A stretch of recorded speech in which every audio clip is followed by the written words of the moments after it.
చెప్పేసి tribal area ఉంది sir. అక్కడ most of the people Gonds నుంచి ఉన్నారు సార్. వాళ్ళకు స్పెషల్గా ఎంపీడీఓ గారితో కూడా మాట్లాడి ట్రాన్స్పోర్ట్ పరంగా ఎటువంటి ఇబ్బంది కాకుండా చాలా లాంగ్లో ఉంది సార్. అది దాదాపుగా 7-8 కిలోమీటర్స్ వరకు ఉంటుంది సార్ తలమల్లి.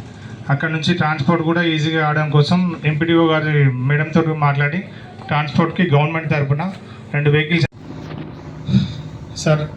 ఈ జెండాంకటపూర్ గ్రామంలో సార్ టోటల్గా 2038 ఓటర్స్ని కలిగి ఉన్నాం సార్.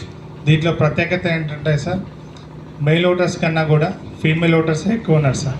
మెయిల్ ఓటర్స్ గొడవలు పెడతారనే ఉద్దేశంతో బైండ్ ఓవర్ చేయడం జరిగింది.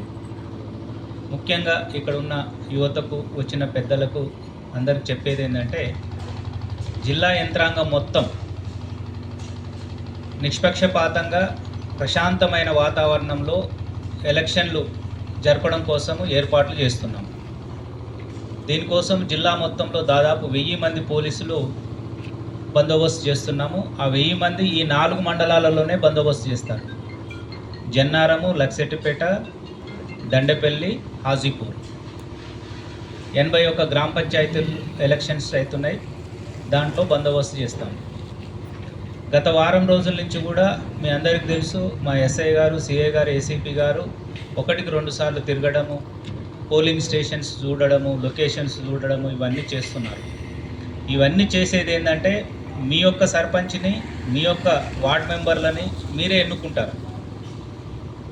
అది ఎవరికి ఇష్టమైతే వాళ్ళు లైన్లో నిలబడి ప్రతి ఒక్క ఓటర్ వచ్చి ఓటేసుకున్న తర్వాత మీ సమక్షంలోనే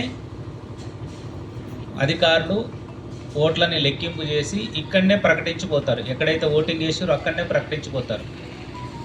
కానీ కొంతమంది తెలుసో తెలియకో ఎవరో ఒకరు రెచ్చగొట్టడం వల్లనో, ఆవేశానికి పోయో, ఆ ఉదయం 7 గంటల నుంచి 1 గంట మధ్యలో జరిగే పోలింగ్లో డిస్టర్బ్ చేయడానికి కానీ, గొడవలు పెట్టడానికి కానీ ప్రయత్నం చేసినట్లయితే మేము కఠినంగా వ్యవహరిస్తాము.